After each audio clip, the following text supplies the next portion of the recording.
नमस्कार शेतकरी मित्रांनो, महाराष्ट्रात पीएम किसान लाभार्थी संख्येत चौपट वाढ.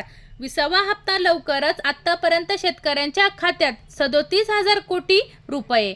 याविषयी सविस्तर अपडेट आपण आज घेणार आहोत. तत्पूर्वी मी मराठी ह्या चॅनलवर नवीन असाल तर लाईक आणि सबस्क्राईब करायला विसरू नका. पीएम किसान सन्मान निधी योजनेचे टॉप 10 लाभार्थी जिल्हे कोणते आहेत याविषयी सविस्तर माहिती घेऊया. चला तर मग सोलापूर, अहिल्यानगर, कोल्हापूर, सातारा, पुणे, नाशिक, जळगाव, सांगली, नांदेड, बीड हे आहेत जिल्हे. तर लाभार्थी संख्या आणि वितरित रक्कम बघूया. सोलापूर जिल्ह्यात 5,05,172 लाभार्थी संख्या आहे, तर वितरित रक्कम 11 कोटी रुपये आहे. अहिल्यानगरमध्ये 5,52,246 लाभार्थी संख्या, तर 11 कोटी वितरित रक्कम. कोल्हापूरमध्ये 4,85,239 लाभार्थी संख्या आहे, तर 10 कोटी वितरित रक्कम.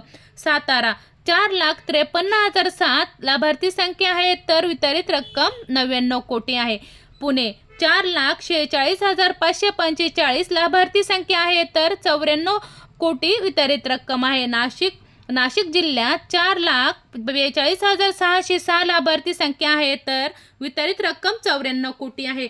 जळगाव 4,09,517 लाभार्थी संख्या आहे, तर वितरित रक्कम 90 कोटी आहे. सांगली जिल्ह्यामध्ये 4,03,74 लाभार्थी संख्या आहे, तर वितरित रक्कम 84 कोटी आहे. नांदेडमध्ये 3,86,292 शेतकरी 20व्या हप्त्यासाठी पात्र आहेत, तर वितरित रक्कम 80 कोटी आहे. बीडमध्ये 3,80,699 शेतकरी पात्र आहेत, तर वितरित रक्कम 83 कोटी आहे. एकूण पाहिलं तर महाराष्ट्र जिल्ह्यात 93,28,286 शेतकरी 20व्या हप्त्यासाठी पात्र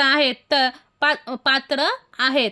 तर शेतकरी पंतप्रधान किसान सन्मान निधी 20व्या हप्त्याची वाट पाहत असताना महाराष्ट्रात पहिल्या टप्प्यात 21.84 लाखावरून 19व्या हप्त्यात 93.28 लाखापर्यंत लाभार्थींच्या संख्येत वाढ झाली आहे. कृषी आणि शेतकरी कल्याण मंत्रालयाने दिलेल्या माहितीनुसार 2019 मध्ये वाटप करण्यात आलेला पहिला हप्ता राज्यातील 21.84 लाख शेतकऱ्यांपर्यंत पोहोचला. त्यात सुमारे 437 कोटी रुपये थेट लाभ हस्तांतरण डीबीटीद्वारे देण्यात आले. 2025 मध्ये 19व्या हप्त्यापर्यंत लाभार्थ्यांची संख्या 93.28 लाखापर्यंत वाढली. यात 2,013 कोटी रुपये वाटप करण्यात आले, म्हणजेच लाभार्थ्यात 4 पट वाढ झाली आणि वितरित निधीमध्ये सुमारे 5 पट वाढ झाली. वाढलेले डिजिटायझेशन, जमिनीची सुधारित नोंद पडताळणी व मोहिमेबद्दलची व्यापक जागरूकता यामुळे ही वाढ झाली. अधिकृत आकडेनुसार वारीनुसार राज्यातील लाभार्थी क्षेत्रात ग्रामीण शहरी अशी स्पष्ट तफावत दिसून येते. अशीच नवीन अपडेट घेण्यासाठी मी मराठी ह्या चॅनलला नक्कीच भेट द्या. धन्यवाद.